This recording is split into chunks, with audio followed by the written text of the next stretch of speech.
Hi, നമസ്കാരം. അപ്പോൾ നമ്മുടെ വീടുകളിൽ പച്ചക്കറിത്തോട്ടങ്ങൾ ഉണ്ടാക്കുന്ന, അത് അടുക്കളത്തോട്ടമായിട്ട് നല്ല താല്പര്യത്തോടു കൂടി നല്ല വീട്ടമ്മമാരും അതിന് നല്ല പാഷനായിട്ടുള്ളവരെല്ലാം നല്ല ഒരു കെമിക്കലും ഇല്ലാത്ത നല്ല നമ്മുടെ തന്നെ ഉണ്ടാക്കുന്നൊരു തക്കാളിയോ പച്ചമുളകോ വെണ്ടയോ ഇതെല്ലാം ഉപയോഗിക്കണമെന്ന് ആഗ്രഹിക്കുന്ന പലരും നല്ല ആഗ്രഹത്തോടു കൂടി കൃഷി സ്റ്റാർട്ട് ചെയ്യും. കുറച്ച് കഴിയുമ്പോൾ നമ്മൾ തക്കാളി അതേപോലെ തന്നെ മുളക് എല്ലാം അതിൻ്റെ ഇലകളെല്ലാം മുരടിച്ചു പോകും. അപ്പോൾ ഇതെല്ലാം കാരണം നമ്മുടെ താല്പര്യങ്ങൾ കുറഞ്ഞു വരും. അപ്പോൾ ഇപ്പോൾ ഉദാഹരണത്തിന് എൻ്റെ കമ്മ്യൂണിറ്റിയിൽ തന്നെയുള്ള ഒരു മെമ്പർ എന്നോട് ചോദിച്ച ചോദ്യം ഞാൻ നിങ്ങളെ വായിച്ച് കേൾപ്പിക്കാം. എൻ്റെ ബാൽക്കണിയിൽ വെജ് തോട്ടമുണ്ട്, പയറ് ബീൻസ് എല്ലാം നന്നായി വരുന്നുണ്ട്, പക്ഷെ മുളക് തക്കാളി എല്ലാം മുരടിച്ചു പോകുന്നു. എന്താണ് പ്രതിവിധി? ഇതിൻ്റെ പ്രധാന കാരണങ്ങളിൽ ഒന്നാണ് നമ്മുടെ അമിതമായിട്ടുള്ള വളപ്രയോഗം.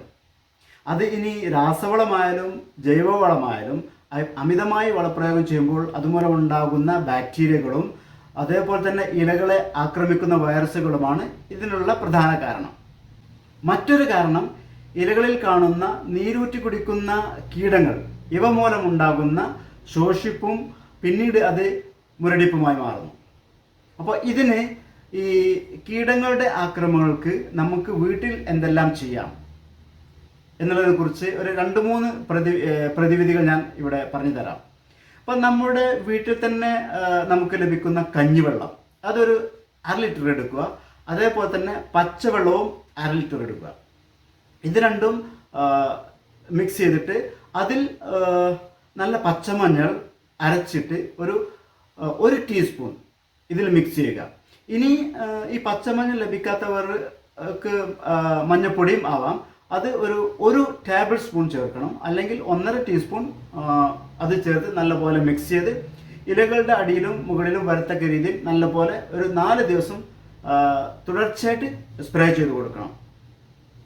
എങ്കിൽ ഈ മുരടിപ്പ് മാറിക്കിട്ടും. ഇനി ഗോമൂത്രം ലഭിക്കുന്നവരാണെങ്കിൽ ഈ കഞ്ഞിവെള്ളത്തിന് പകരം 1/2 ലിറ്റർ ഗോമൂത്രവും പച്ചവെള്ളവും മിക്സ് ചെയ്ത് നേരത്തെ പറഞ്ഞ പോലെ തന്നെ പച്ചമഞ്ഞൾ അരച്ച് അത് 1 ടീസ്പൂണ് അല്ലെങ്കിൽ മഞ്ഞൾപ്പൊടി 1 ടേബിൾ സ്പൂണോ അല്ലെങ്കിൽ 1.5 ടീസ്പൂണോ മിക്സ് ചെയ്ത് നേരത്തെ പറഞ്ഞ പോലെ തന്നെ ഇലകളുടെ അടിയിലും മുകളിലും വരത്തക്ക രീതിയിൽ 4 ദിവസം കണ്ടിന്യൂസ് ആയിട്ട് തുടർച്ചയായിട്ട് സ്പ്രേ ചെയ്ത് കൊടുത്താലും ഇത് മാറിക്കിട്ടും. ഇനി ഇത് രണ്ടിനും മാർഗമില്ല എങ്കിൽ നമുക്ക് മെഡിക്കൽ ഷോപ്പിൽ നിന്നെല്ലാം വാങ്ങാൻ കിട്ടുന്ന ഹൈഡ്രജൻ പെറോക്സൈഡ്, അത് ഒരു 100 ml നമ്മൾ വാങ്ങുകയാണെങ്കിൽ ഒരു 18-20 രൂപയ്ക്ക് ലഭിക്കും. അത് നമ്മൾ ഒരു 10 ml അല്ലെങ്കിൽ ഒരു 15 ml എടുത്തിട്ട് വെള്ളത്തിൽ മിക്സ് ചെയ്ത് ഇത് നേരത്തെ പറഞ്ഞ പോലെ തന്നെ ഇലകളുടെ അടിയിലും മുകളിലും വരത്തക്ക രീതിയിൽ ഒരു 4 ദിവസം കണ്ടിന്യൂസ് ആയിട്ട് സ്പ്രേ ചെയ്ത് കൊടുത്താൽ എങ്കിലും ഈ മുരടിപ്പ് മാറിക്കിട്ടും. ഇത് നമ്മൾ എപ്പോഴും രാവിലെ 10 മണിക്ക് മുമ്പായിട്ട് നമ്മൾ സ്പ്രേ ചെയ്യണം. അതേപോലെ തന്നെ ഇതിനും ഒരു മാർഗമില്ല എങ്കിൽ വീട്ടിൽ നമ്മൾ പാത്രം കഴുകാൻ ഉപയോഗിക്കുന്ന വിം ഉണ്ടല്ലോ, ആ വിമ്മ് ഒരു 3 ടീസ്പൂൺ എടുത്ത് പച്ചവെള്ളത്തിൽ മിക്സ് ചെയ്തിട്ട് ഇത് അടിച്ചു കൊടുത്താലും ഈ കുരുടിപ്പ് മാറിക്കിട്ടും. ഇനി നമ്മൾ ഈ അമിതമായ വളപ്രയോഗം മൂലം ഉണ്ടാകുന്നതിന് എന്ത് ചെയ്യണം? അതിന് നമ്മൾ ഒരു പിടി വേപ്പിൻ പിണ്ണാക്ക് 1 ലിറ്റർ വെള്ളത്തിൽ നല്ലപോലെ ഒരു 12 മണിക്കൂർ കുതിർത്ത് വെക്കുക.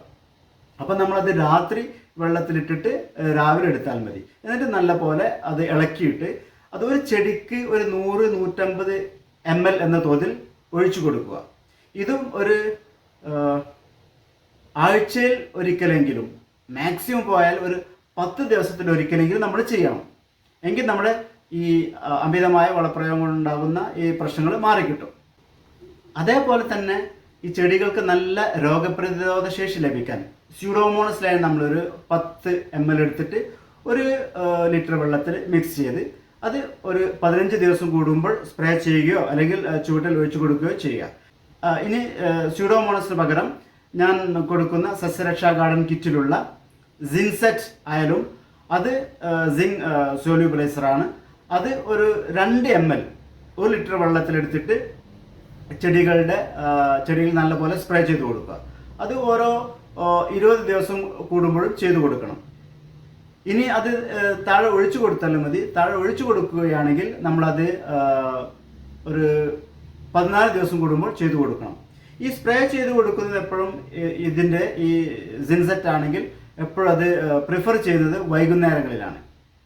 ഇനി എന്തെങ്കിലും അസുഖം വന്ന, ഇപ്പോൾ ചില കായ്കളെല്ലാം, ഉദാഹരണം തക്കാളിയിലെല്ലാം കറുത്ത ഡോട്ട് വിടുന്നത്, പിന്നെ തക്കാളി ചീഞ്ഞു പോകും, അതേപോലുള്ള അസുഖങ്ങൾ വരുന്നതാണെങ്കിൽ ഈ സിൻസെറ്റ് നിങ്ങൾ ആഴ്ചയിൽ ഒരിക്കൽ സ്പ്രേ ചെയ്ത് കൊടുക്കണം, ഈ അസുഖങ്ങൾ മാറുന്നത് വരെ.